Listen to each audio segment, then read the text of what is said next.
Olá, bom dia, boa tarde, desculpa a todos. Então, essa é a primeira experiência nossa aqui, uma transmissão ao vivo, tá?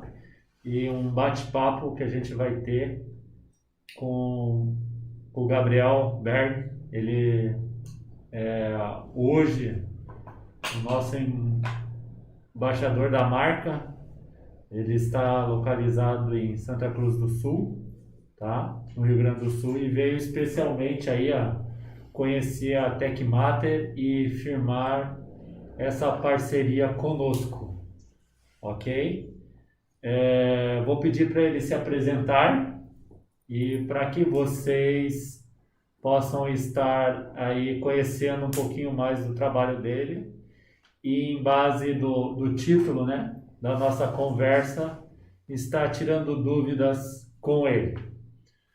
Por favor, você poderia se apresentar para o pessoal, tá? Nossos consultores comerciais. Obrigado, Rafael. Boa tarde, pessoal. Inicialmente eu queria agradecer a Tecmater pelo convite, né, para a gente estar conhecendo em loco as instalações e o processo de fabricação, enfim, de todos os equipamentos de proteção individual. Bom, eu sou engenheiro florestal, eu sou engenheiro de segurança do trabalho e eu já trabalho na área de EPIs, de uso da motosserra, né, desde 2008, quando eu iniciei a minha atividade profissional no acompanhamento ambiental, né, na supervisão ambiental de equipes que realizam podas e supressões em redes de energia elétrica, né, junto às concessionárias do Rio Grande do Sul. Então surgiu a oportunidade, iniciei minha atividade naquele momento, né, e como havia uma rotatividade muito grande de funcionários, né, de entrando e saindo, havia a necessidade também de estar qualificando esse profissional para operar o equipamento da maneira correta, da maneira segura. Tá? Então, a partir daí, eu comecei a ter, digamos, a prática, né, do funcionamento do equipamento. Comecei, então, a ministrar treinamentos, inicialmente internos para essa empresa, para esses colaboradores. Eu fiz isso até 2014. Daí, em 2014, né, eu tive a oportunidade, né, de formatar, de criar a minha própria empresa de treinamento e consultoria, onde eu, por vontade própria, eu comecei a prestar esse serviço, então, para essas empresas. E, paralelamente, eu comecei, então, a ministrar daí treinamentos de motosserra, motopoda, roçadeira, ou seja, aqueles treinamentos que estão elencados dentro da NR12. Tá? Então, a gente começou, a partir de 2014, de maneira mais firme, né, de maneira mais concreta, na capacitação desses profissionais. Não somente para os profissionais que trabalham em rede de energia, mas para empresas, para profissionais autônomos que de alguma forma executam, né, uma poda, uma supressão, fazem lá uma roçada, por exemplo, de uma área verde. Então a gente começou de maneira mais intensa a estar capacitando esse público, né, nas questões de segurança do uso do maquinário, da parte da segurança, das técnicas de corte, do planejamento e também referente à execução da atividade usando os EPIs. Né? Então esse é o meu ponto principal, né, de estar aqui na Tecmater, estar aqui com o Rafael, para conhecer o que tem hoje de melhor no mercado brasileiro, né, de vestimenta, digamos assim, correta, adequada para o operador lá no campo estar executando da melhor maneira possível. Legal. E eu queria até iniciar com uma pergunta, né? Qual que as ferramentas manuais, né, de combustão e quais as diferenças delas, né, que existem no mercado e como que a gente lida com isso, né, com elas em relação à segurança, né, delas. Perfeito. Hoje a gente tem no mercado aí três tipos digamos assim, de motorização, né? Nós temos equipamentos, motosserras, roçadeiras, motopodas, a combustão, né, movida a combustível, nós temos equipamentos movidos a bateria e equipamentos movidos a energia elétrica, né? Tem que estar conectado na rede de maneira permanente. Hoje ainda, pela facilidade, né, de deslocamento, hoje ainda predominam os equipamentos a combustão, né? E atinge eles uma maior gama, digamos, de atividade. Tanto pode, por exemplo, fazer uma poda de uma frutífera, como, por exemplo, fazer derrubadas de grandes árvores. Então, essa te atende hoje uma maior gama de atividades, digamos assim, com equipamento a combustão. Depois nós temos equipamentos a bateria, que está entrando muito forte, né? Uma linha bem mais compacta, tem baixo peso, baixa emissão de ruído, zero poluentes. Só que ainda uma das restrições hoje é o quê?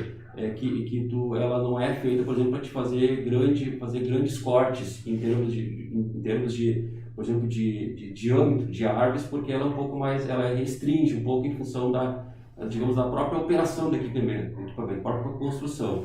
E nós temos equipamento também energia elétrica. Esse sim tem uma relação ainda menor, tem uma relação, digamos, negativa pior, porque tu precisa estar conectado com a rede elétrica para fazer a atividade lá que tu deseja. Mas, digamos assim, de maneira bem básica, né? Nós temos equipamentos a combustão, que hoje é o que predomina, e tem equipamentos, por exemplo, de torno de 30 cilindradas, tem de 30 a 50 cilindradas e acima de 50 cilindradas, ou seja, tu consegue desde fazer a poda até cortar uma grande árvore. Então, te dá uma gama, digamos, de possibilidades de uso, por exemplo, casual, semi-intensivo, tanto para uso intensivo, digamos, altas rotações de trabalho.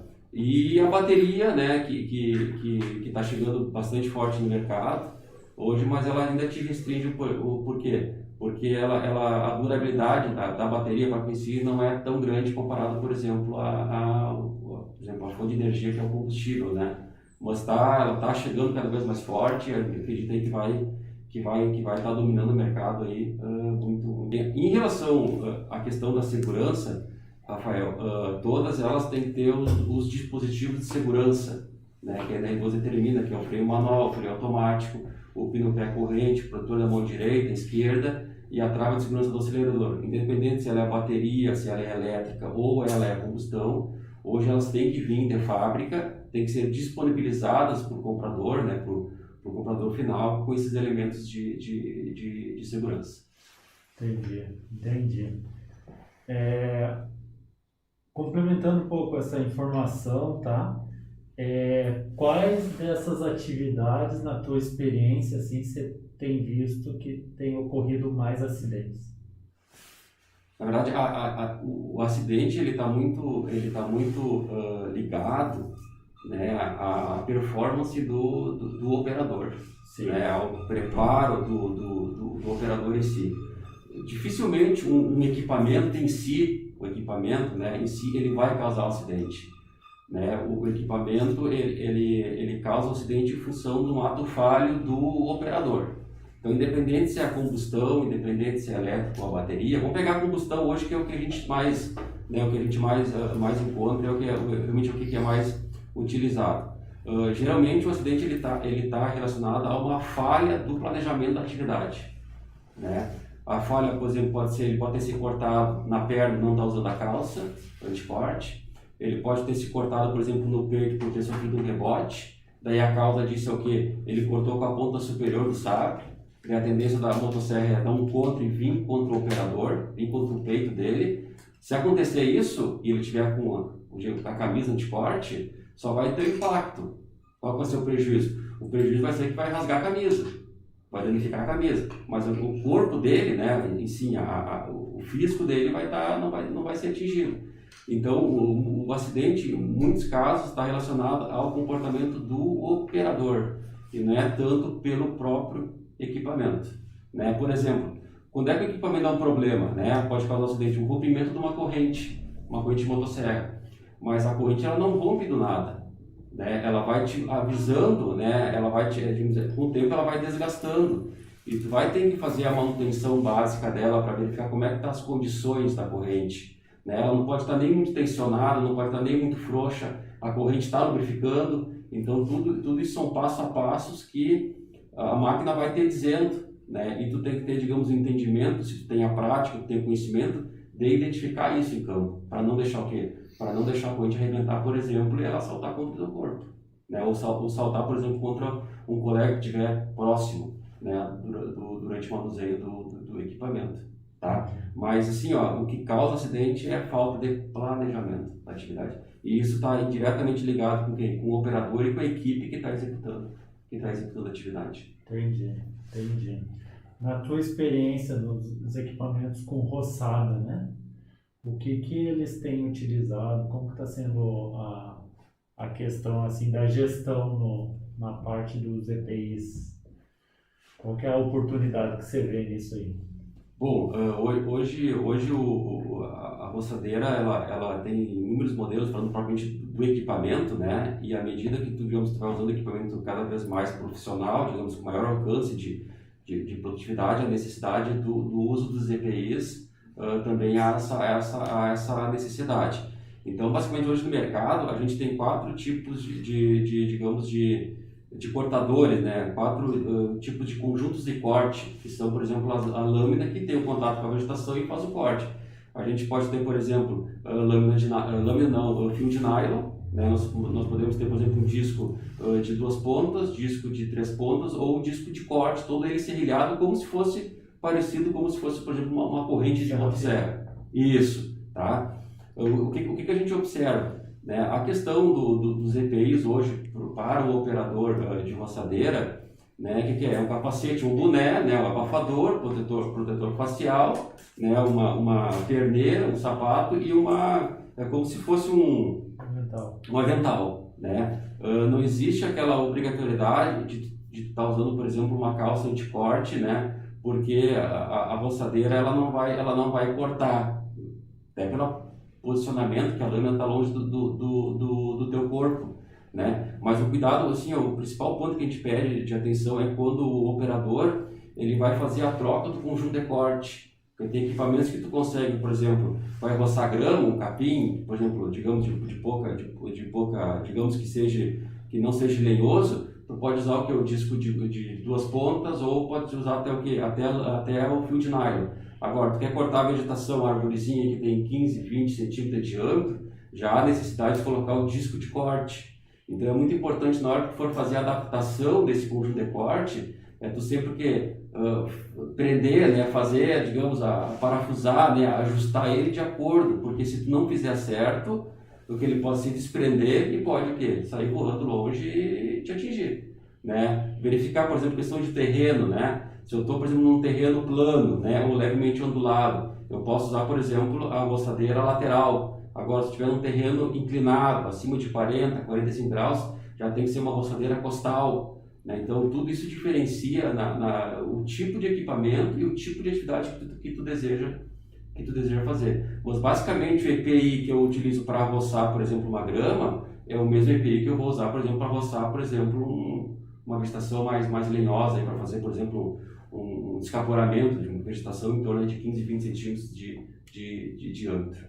Tá, como que é o nome dessa vegetação, esse tipo de vegetação? Daí, por exemplo, a vegetação ela é classificada em vários estágios, né? Nós temos estágio inicial de regeneração, estágio médio e estágio avançado, tá? E geralmente a vegetação aí entre estágio inicial e médio, claro, isso depende das características do ambiente, é muito regionalizado. Mas em termos de vegetação de até 20 centímetros de diâmetro, né, que são arvorezinhas aí de pequeno porte, né, a gente consegue ainda fazer o corte com a roçadeira, que ela tem o disco de corte, né, que ele é todo serrilhado na borda, né? Sim. Então ele vai, tu encosta e já começa a fazer o corte da vegetação. Então até esse volume de diâmetro, né, tu pode utilizar a roçadeira para fazer essa roçada inicial e depois com as árvores maiores tu chega daí com a motosserra.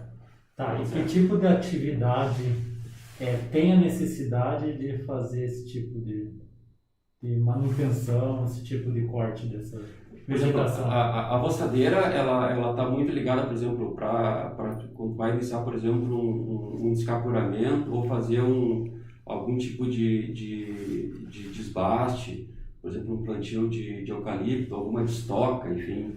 né, onde tem diâmetros, por exemplo, menores, que tu não precisa ter uma motosserra para fazer, porque quando tu trabalha com motosserra, a proximidade do equipamento do teu corpo é muito grande, então tu está mais suscetível a um acidente. Com a roçadeira, a lâmina de corte está lá, o quê? 2 metros à tua frente.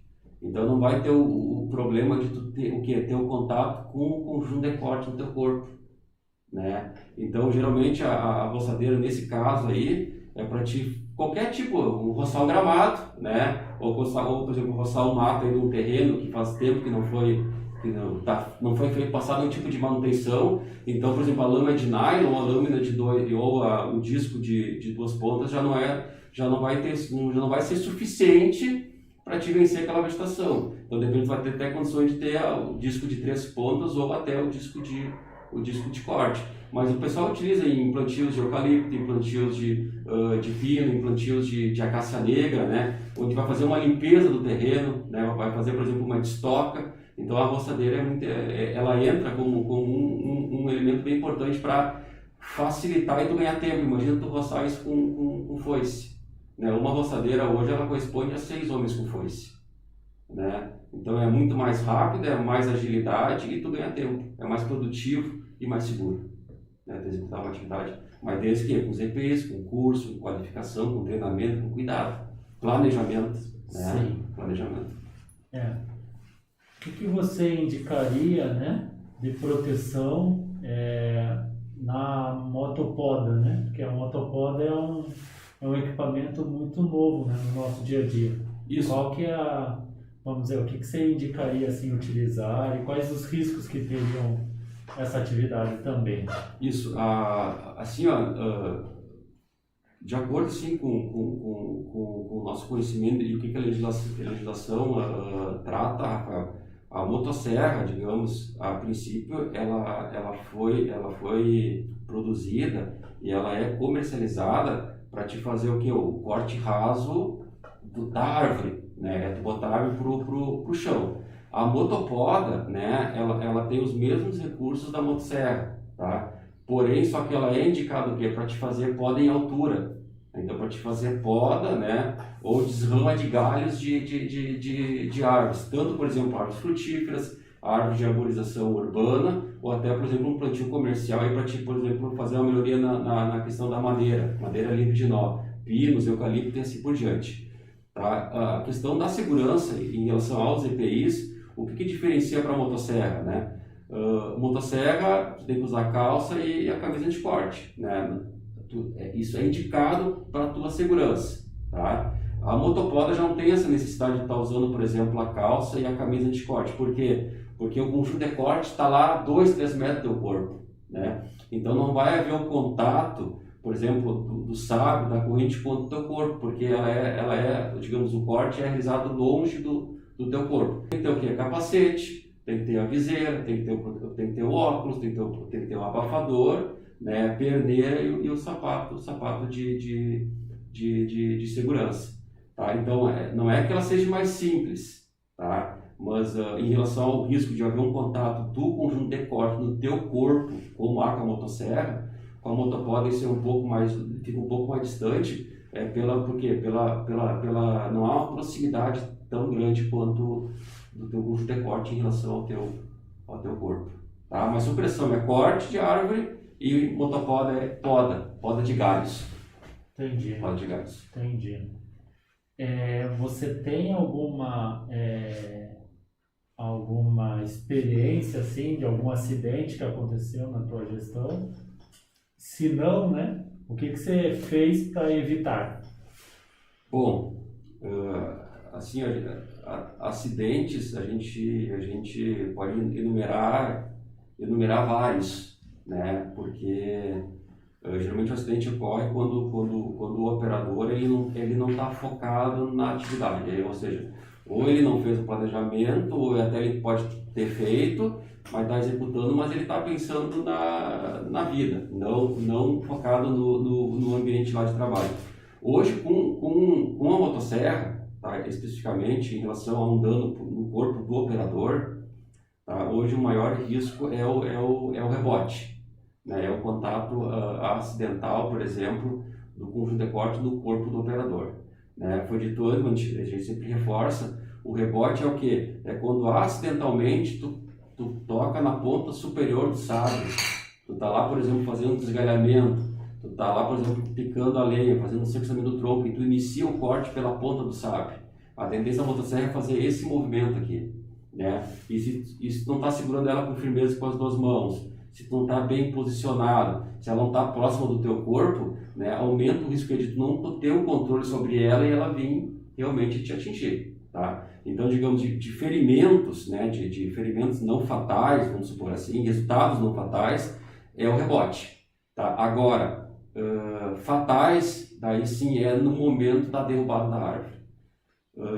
Rafael, de 40% a 50% dos acidentes fatais na atividade com motosserra é na hora da derrubada da árvore, é na hora do abate da árvore. Ou a árvore atinge o próprio operador, tá? Ou a árvore é direcionada e cai em cima de alguém, né? E o que faltou nisso? Planejamento, né? Então tu tem que avaliar as características da árvore, né? Tu tem que avaliar, por exemplo, quando ela começar a cair, para onde tu vai se afastar dela? Tu tem que ter planejado a rota de fuga, né? Que são os caminhos que tu vai se afastar da árvore quando ela começa a cair, tá? Então, rota de fuga, distância segura entre operadores, limpeza da base da árvore, analisar as condições do tempo, o teu ambiente de trabalho, terreno, pedra, tem buraco, tem desnível, tá? Tem benfeitorias, tem rede elétrica, tem casa, animal peçonhento, abelha, inseto, tá? Tudo isso nesse momento, antes de tu ligar a motosserra, obrigatoriamente tu tem que pontuar um a um, tá? Tu tem que trabalhar, é dessa forma que tu evita acidente. Entendi. Temos algumas perguntas já e até agora a pergunta. Quem que é a pergunta? Do nosso colaborador Ian. Do Ian. Isso. Perfeito, Ian. Quais são os membros e pontos do corpo do operador de mais risco na hora do uso da motosserra? Ian, boa pergunta. Tá? Hoje, vários estudos, né, várias pesquisas, trabalhos desenvolvidos aí, trabalhos acadêmicos, trabalhos de empresas florestais, tá, identificaram de maneira global, tá, mundo como um todo, que 30% dos ferimentos, tá, ocasionados pelo contato da motosserra no corpo é nas pernas. Tá? Daí a gente se pergunta, né, por quê? Né, é justamente pela proximidade, né, e pelo posicionamento do operador durante a atividade. Então a motosserra ela é indicada tu trabalhar sempre com a motosserra próxima do corpo, porque tu tem uma maior segurança, tu tem uma maior estabilidade sobre o equipamento, tá? Só que o que acontece? O problema todo não é nem tanto, vamos supor assim, não é nem tanto o ferimento, mas é a ausência da calça. Né? Porque a gente está sujeito, né? A gente está sujeito. Se a gente está na atividade, a gente está sujeito. O que é o nosso papel? É tentar identificar isso antes. Agora, se por algum motivo, né, teve um fator externo, né, que tu não identificou, que tu não calculou que poderia acontecer e deu contato, se tu tá com a calça, cara, beleza, é só um susto. É só um susto, né? Agora, tu tá sem calça, pode representar o quê? A tua vida, a perda da tua vida. Tá? Então é importante, tá? 30% dos acidentes, tá? Dos ferimentos ocasionados no corpo do operador do resultado da atividade de poda, supressão, é nas pernas do operador. Eu entendo que a calça anticorte é o EPI mais importante da atividade de motosserra. Não é o único, tá? Mas é o mais importante em função da exposição. É o básico, em função da exposição, né, do teu corpo próximo ao conjunto de corte. Legal. Tem até outras perguntas aí. Quem quer? É o Ian novamente? Ian? Isso. É necessário o uso de proteção mesmo no momento de manutenção do equipamento? Bom, manutenção, tá? Vamos supor, a fiação da corrente, né? Que é uma manutenção básica, né? Que é indicado que faça isso se tu usa ela de maneira intensiva durante o dia, de tempo em tempo. Até uma pergunta já relacionada do Marcos Gavelic, que já entra nisso, que seria qual a forma correta de afiar a corrente. Então já responderia já essas duas. Em relação ao EPI, o que é indicado, por exemplo, tu tá com a tua motosserra lá na bancada, né, vai fazer a manutenção do equipamento, vai afiar, o que é importante? Ao menos ter uma luva, né, e tá fazendo uso do óculos, tá? Então, o equipamento está desligado, tu não vai ligar ele, está num ambiente, por exemplo, que não está embaixo de uma árvore, tá? Então, um par de luva e um óculos. Em relação à fiação, tá? Hoje todas as correntes que estão disponibilizadas, independente da marca, qual que é o tipo de equipamento, se é a motosserra Stihl, Husqvarna ou qualquer outra, tá? Ela vem com um ângulo de fiação padrão de 30 graus.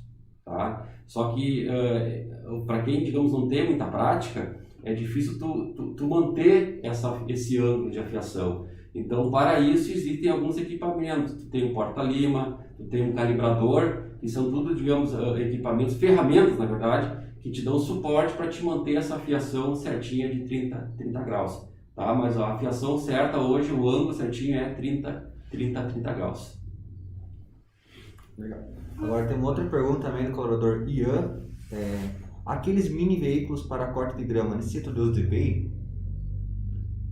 Mini veículo. E os tratores para corte de grama. Tem esses pequenos tratores que tem. Tá, aqueles que tu vai pilotando, isso. Daí é abafador, né? Abafador e óculos, né? Basicamente, né? Claro, tu vai utilizar esse trator, por exemplo, numa praça onde vai cruzar por baixo de árvores, né? Daí sim é importante estar usando o capacete, né? Usando o capacete. Protetor solar também. É importante. É importante também. É importante. Próxima pergunta. É do Ian também. Hoje você teria uma noção de probabilidade com ou sem uso de equipamento? Não, desculpa. Hoje você teria uma noção de quantidade de acidentes no quesito de probabilidade com e sem uso de equipamento? É complicado responder, né? É difícil quantificar, por exemplo, hoje o que representaria, quantos por cento de acidente ocorre com EPI, quantos por cento ocorre sem EPI, tá? Eu acho que é um complemento, dessa pergunta, o acidente, independente se você está usando o EPI ou não, ele é considerado um acidente, né? Eles até classificam, né? Quando tem um acidente sem lesão, né? Eles chamam de incidente, é um termo bastante utilizado no setor de segurança do trabalho, né? Você teve um incidente, tá? E o acidente seria quando aconteceu um dano, né? Aconteceu uma lesão ou até o falecimento. Então, assim, realmente é um complemento aí da resposta do Gabriel. É muito difícil você medir isso, né? As empresas geralmente não fazem essa distinção, né, de incidente e acidente, né? Eles geralmente só classificam ou só chamam de acidente, né? Mas algumas vezes acontece o acidente, né? Acontece o acidente, mas a pessoa não registra porque não aconteceu nada, né? Não teve nenhum dano, né? Só assustou, né? Como é um termo que a gente usou anteriormente, né? Só assustou a pessoa. Viu, Ian? E assim, complementando que o Rafael já colocou naquela... Não há possibilidade de a gente medir, né? Sem ou com o EPI, tá? Mas o que dá pela experiência, tá? De estar dia a dia no trecho, estar com o pessoal, né? Acompanhando as atividades, e estar ministrando, qualificando mão de obra, treinamentos, cursos, tá? Que o acidente... geralmente ele vai avisando, tá? Ele vai no dia a dia ele vai te comunicando, né? Hoje eu operei a motosserra, por exemplo, não tinha usando óculos, né? Ok, não aconteceu nada, mas amanhã pode acontecer. Daí amanhã, por exemplo, sem óculos, não vou estar com abafador, né? No dia seguinte não aconteceu nada, já não vou usar calça. E é aí que vai dar. O acidente só vai ocorrer se tu tiver o quê? Manuseando o equipamento. Não vai acontecer um acidente com motosserra aqui nessa sala agora, né? Quem está sujeito a sofrer um acidente é quem está agora lá roçando, né? Quem está lá cortando um galho ou quem lá está cortando uma árvore, né? Então, tu está suscetível ao acidente ou ao incidente com ou sem EPI. O que vai definir se eu vou ou não me acidentar é o teu comportamento. Eu entendo assim. É comportamento. E eu acho até fazendo uma comportamento. analogia, né? A máquina de corte de grama, né? Se você acelerar toda ela, né? Ou você ir de encontro a um barranco, né? Você pode ter um acidente com a máquina de corte, né? Com o trator de cortar grama, né? Então, assim, vai muito do teu comportamento. Você saber os limites, né? Que você pode atingir, né? Independente se você tiver com EPI ou não, né? Essa pergunta é bem boa porque realmente bem importante. bem importante porque a gente também entender que o acidente está ligado ao comportamento, né? Mas ao comportamento, não só ao equipamento de proteção individual. Legal. A nossa próxima pergunta vem do consultor Lucas. Ele perguntou: para a maior proteção do operador, tem como utilizar uma perneira por cima da calça de corte? Pois é, eu tinha dúvida a respeito disso até uns dias atrás e eu fiz um contato, né, com o Rafael. Rafael, então depende tu. Legal, Tu explana para nós aí. Na verdade, o conceito, né, da proteção da calça da anticorte, ela está ligada ao travamento, né, do peão da motosserra. Então, o tempo que leva vamos dizer, você sacar a fibra anticorte até o peão, tá? Isso é o que determina aonde eu vou colocar a perneira. Então, a gente, por estudos, né, a própria Tecmater, a gente já estudou e já testou, né, que o tempo que leva para sacar essa fibra até o peão é menor quando a calça anticorte está por cima da perneira, ok? Então, a gente recomenda utilizar dessa forma, porque é dessa forma também que vamos dizer, testado o produto no laboratório, ok? Então, é dessa forma que a gente vai indicar aos clientes. E só para agora a questão, digamos, financeira, né? Se tu bota, por exemplo, a perneira por cima da calça, vai danificar a perneira e é capaz de danificar a calça. Se tu botar por baixo, a tendência é que danifique somente a calça e a perneira fica intacta. Sim. Né? Na questão, digamos, né, de um lado econômico. Isso, né? Acho que é mais ou menos por aí, né? Sim, sim. E por outro lado, a perneira é feita de materiais rígidos, né? Então ele não é feito de uma forma como a calça, que é materiais menos rígidos, né? Mas que quando eles são cortados, eles travam a motosserra. Então ele vai passar, vai cortar igual uma manteiga a motosserra, a perneira. Então o ideal é por baixo da calça. Legal. Uma pergunta minha e se tiver abelha, a pessoa pode colocar roupa abelha por cima? É a única proteção que tu vai ter digamos, das picadas, ferroadas das abelhas, né? Então, tu até deve, né? Porque, por exemplo, se botar somente a vestimenta de apicultor, né? Sem calço, sem a camisa, Não, eu tô falando que você tá na área florestal. Tá na ramo florestal, quer fazer uma poda de árvore lá. Como que você faz quando tem uma colmeia? Te entendi. Tá? Então, essa aí entra dentro da questão do planejamento. É tu identificar, né, antes de começar a atividade, se tem ou não, por exemplo, lá um enxame. Né?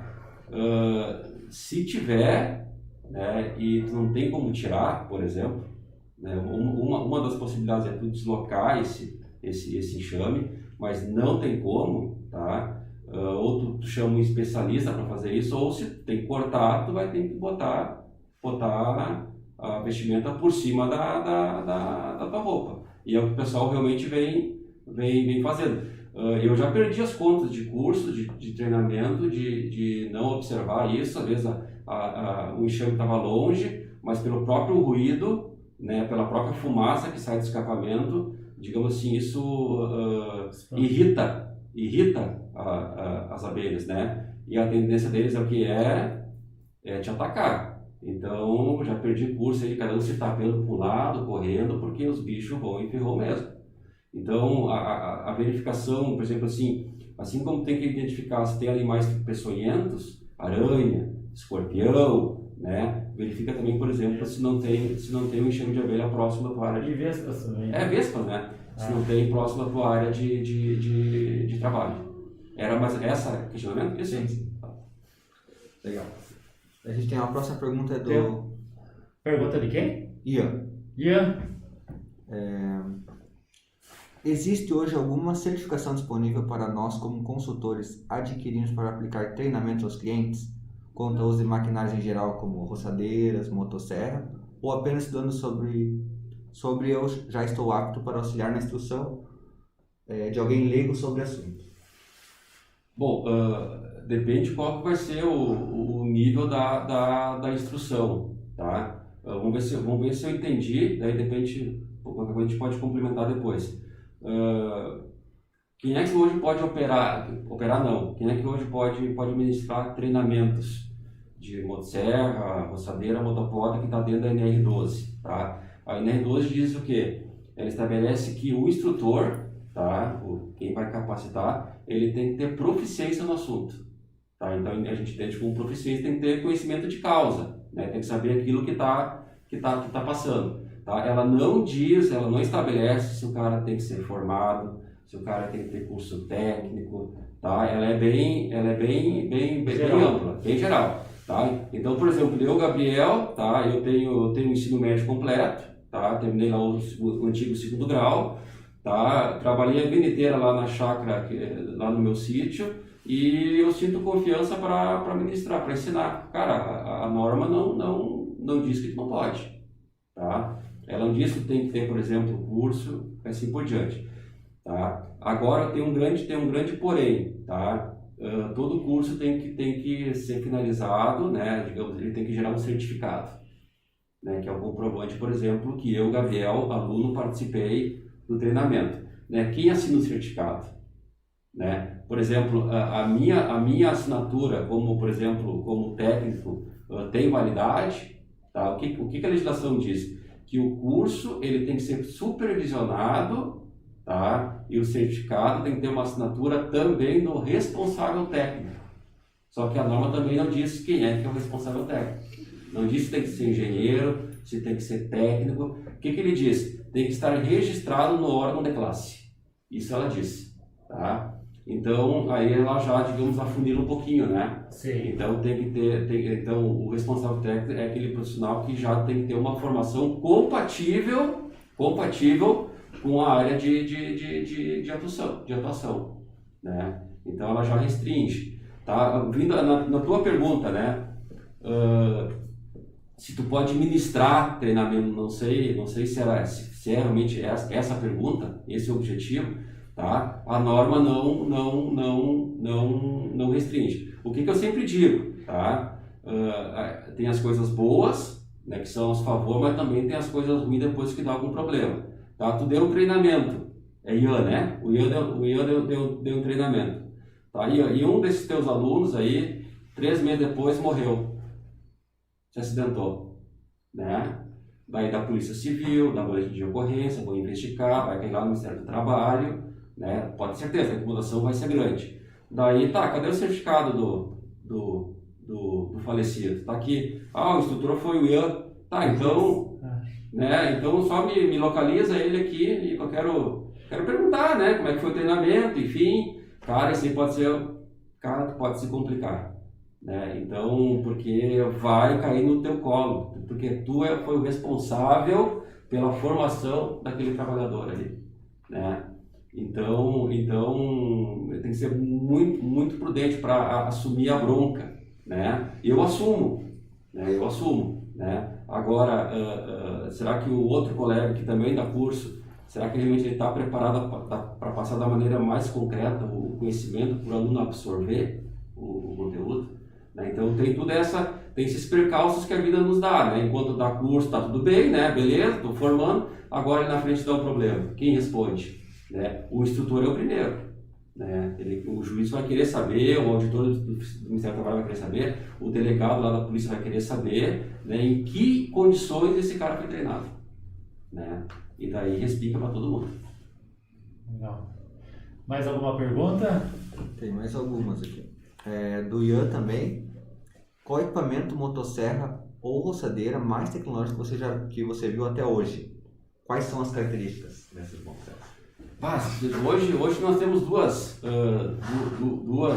duas marcas que digamos que dominam o mercado nacional, né, que é a Steel e que é a Husqvarna, né, que são aqui amplamente, né, uma é melhor que a outra, uma região diz que a outra, então está muito regionalizado, mas as duas são excelentes, né, e cada uma dessas duas aí tem as suas características peculiares, né.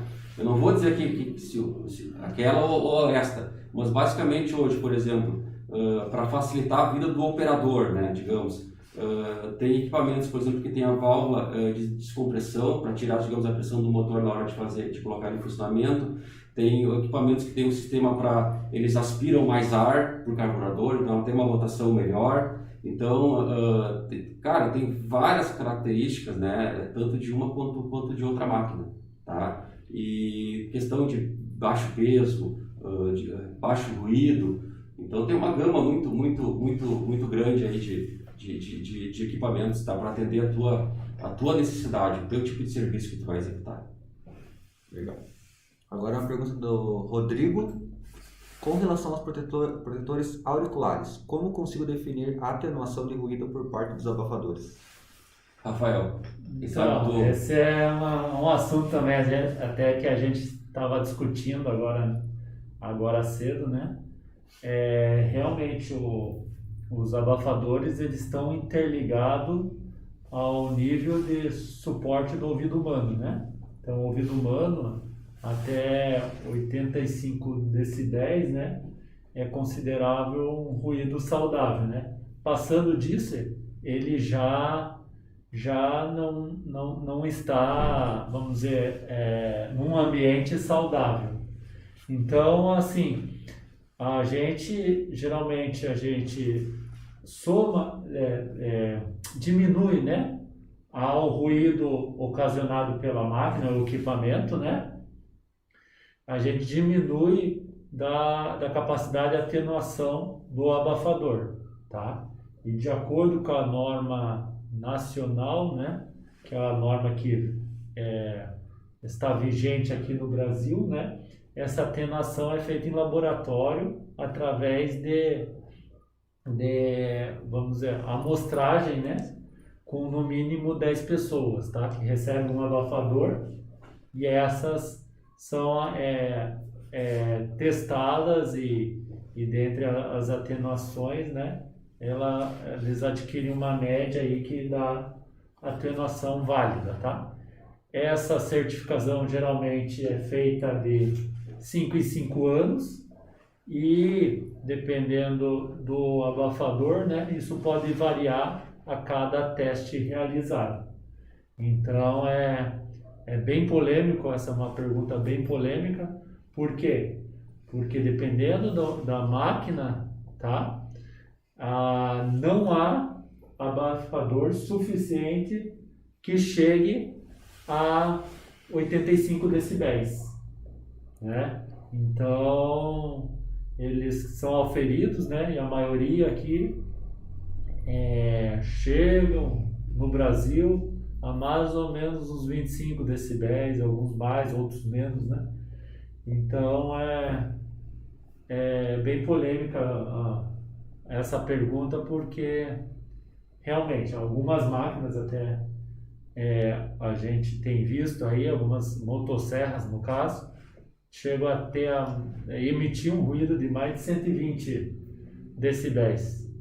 Então claro, é uma questão assim que a gente colocou melhor, né, o máximo que você tem para vamos dizer, minimizar, né, o ruído do que não estar usando nada, né? Não está usando nada. Então, o desafio é a indústria atender a norma nacional, né? E também produzir um abafador que melhore ainda mais esse desempenho de proteção.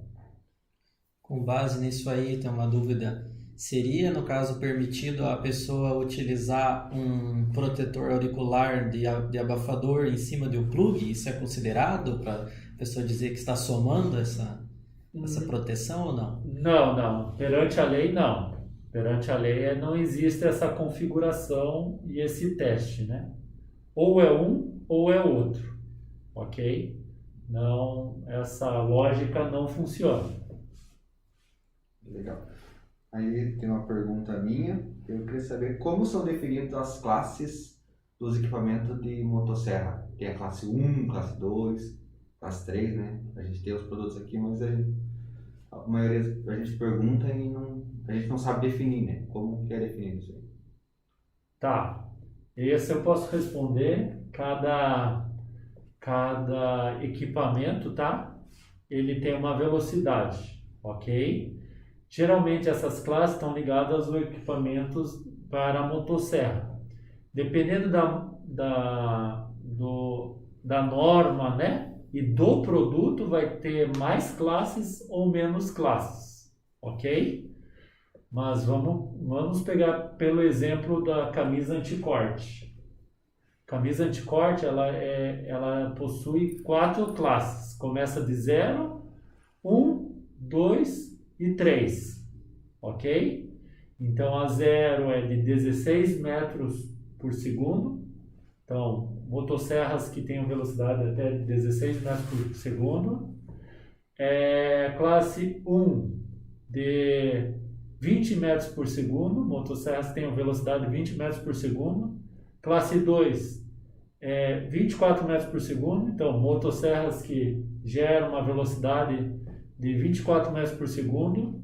E classe 3, 28 metros por segundo. Então, motosserras que geram uma velocidade de 28 metros por segundo. Então, essa velocidade está interligada à velocidade da corrente.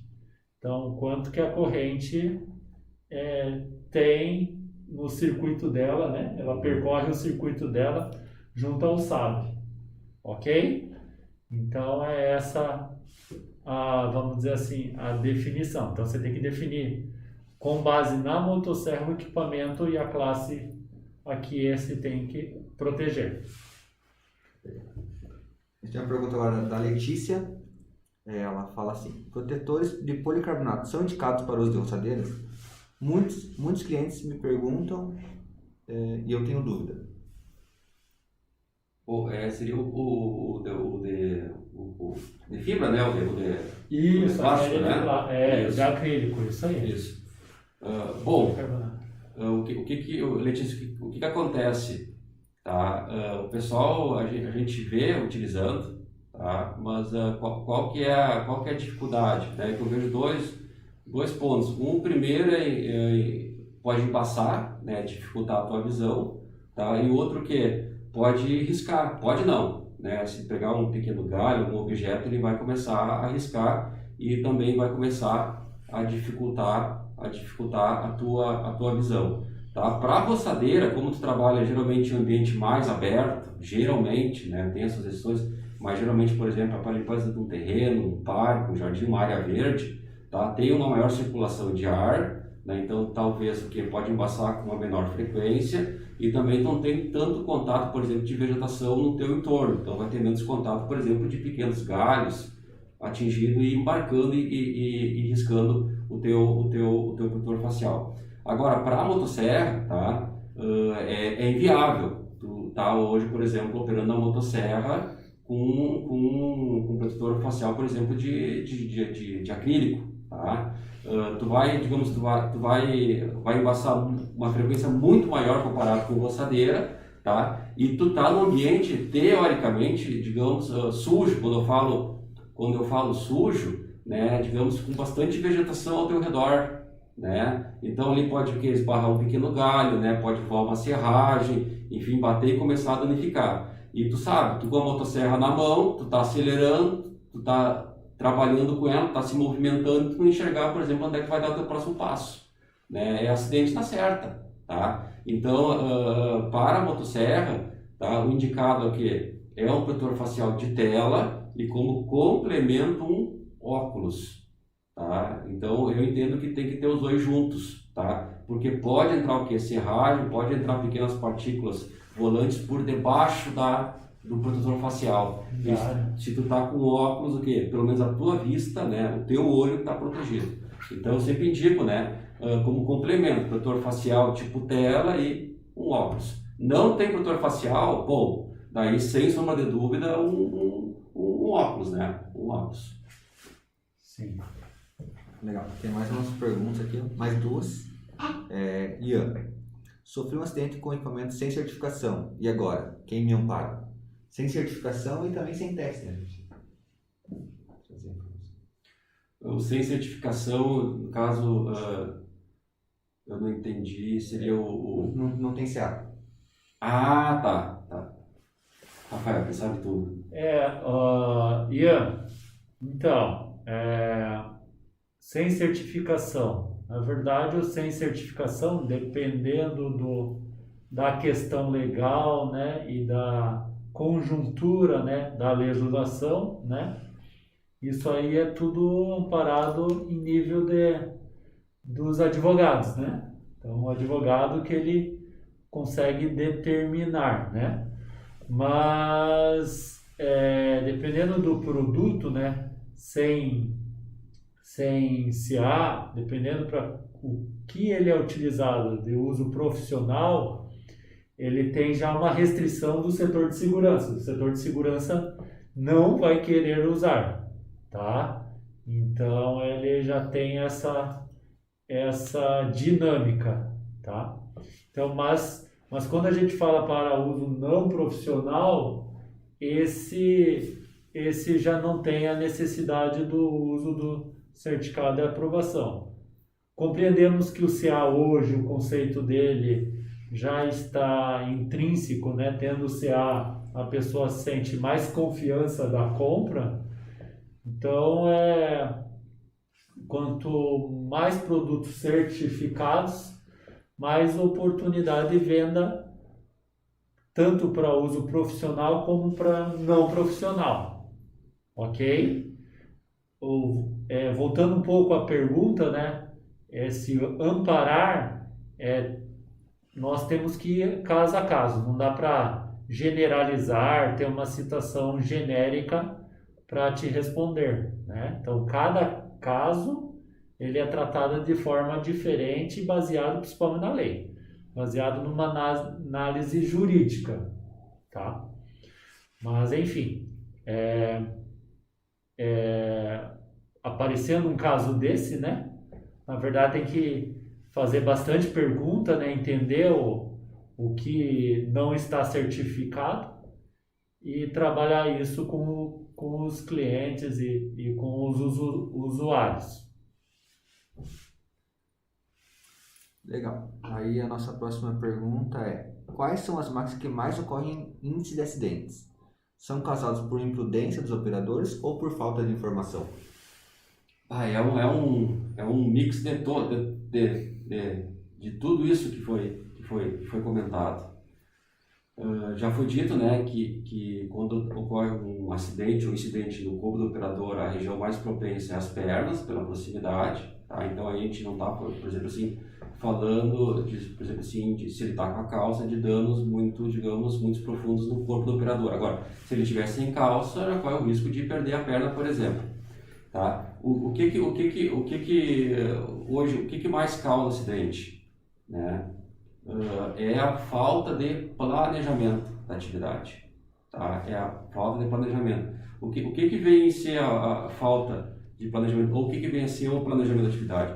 O planejamento da atividade é o momento que tu está, por exemplo, lá no pé da árvore, né? Onde tu vai analisar todo o ambiente que está se interrelacionando com ela, tá? Ou seja, tu vai identificar quais que são os riscos, tu vai identificar quais que são os perigos daquela atividade, vai pontuar um a um, e depois de fazer essa análise, essa identificação, tu vai estabelecer o que a gente chama das medidas de controle. Ou seja, tu vai estabelecer literalmente uma barreira, né, no teu ambiente de trabalho para o quê? Para que tu trabalhe num local seguro, tá? Então tu vai estabelecer, bom, se cair um galho aqui, o que eu tenho que fazer para esse galho não atingir o operador, né? Se a árvore vai cair para aquele lado, o que eu tenho que fazer para ela não atingir aquele colaborador ou, por exemplo, não atingir uma benfeitoria, tá? Então o planejamento, eu entendo que é o ponto principal, é o ponto mais importante da atividade da motosserra,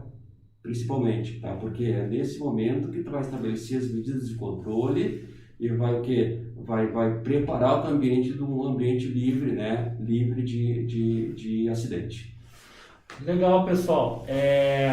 Nós estamos com 5 minutinhos, né? Para finalizar. A gente tem mais uma pergunta e aí a gente vai já encerrar, tá? Então pode... De quem que é a pergunta? Do Marcos Gavelic. Marcos Gavelic. Com relação ao tamanho, eu acho que ele quer dizer em relação ao tamanho da calça, qual é o grau de risco do acidente? Se você compra o tamanho errado. Então, na verdade, não tem muito correlação, né? A questão do tamanho da calça com relação ao acidente. Claro, a gente sabe, né, como produtor, que das vestimentas, né, quanto mais justa e mais próximo ao corpo, tá? Mais assim, o dano pode ser um pouquinho maior ou um pouquinho menor, né? Porque além do dano de corte, tem o dano do impacto, né? Que acontece num acidente com motosserra. Tá? Mas, enfim, ele não está ligado ao acidente, sim ao dano. Então, quanto mais justinho você utilizar um produto, tá? Mais probabilidade de ser a lesão ser um pouquinho maior ou um pouquinho menor. Então, não tem correlação com o acidente. O acidente mais está interligado, como o próprio Gabriel falou, ao planejamento. Então, temos não podemos fazer essa correlação, tá? Um ponto, Rafael, do planejamento é uma avaliação que muitos não se flagram nisso.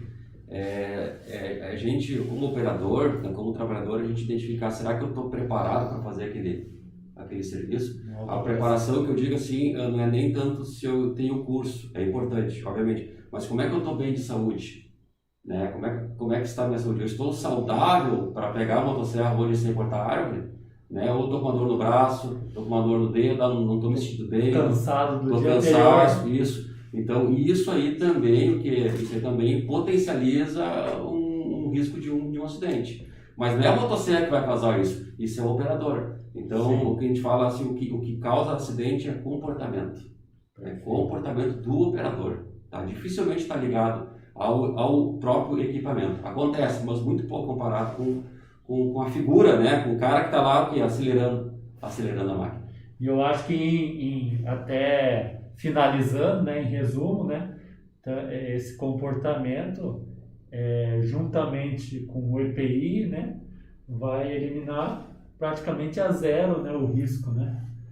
Se ele tiver um comportamento, né, adequado, né, com o uso de bons equipamentos de proteção, vai praticamente zerar, né, o risco de acidente, né? O planejamento está ligado também ao uso do EPI. Sim. Né? De nada adianta eu fazer um corte certo, mas não estou usando EPI. Sim. Né? Então tem tudo, uma coisa está relacionado com a outra dentro do processo todo, né, de corte, de manejo da vegetação. Legal, né? Isso aí. Então, pessoal, agradeço de novo, né, ao Gabriel por estar aqui, né, por ter vindo até a nossa empresa nos conhecer, né, e também ampliar essa nossa parceria. E agradeço vocês aí também pelo interesse e pelas perguntas elaboradas aí que contribuíram também na nossa conversa aqui, tá? Muito obrigado, ótima tarde Obrigado. a vocês. E agradeço aí, Gabriel. Um abraço. Obrigado.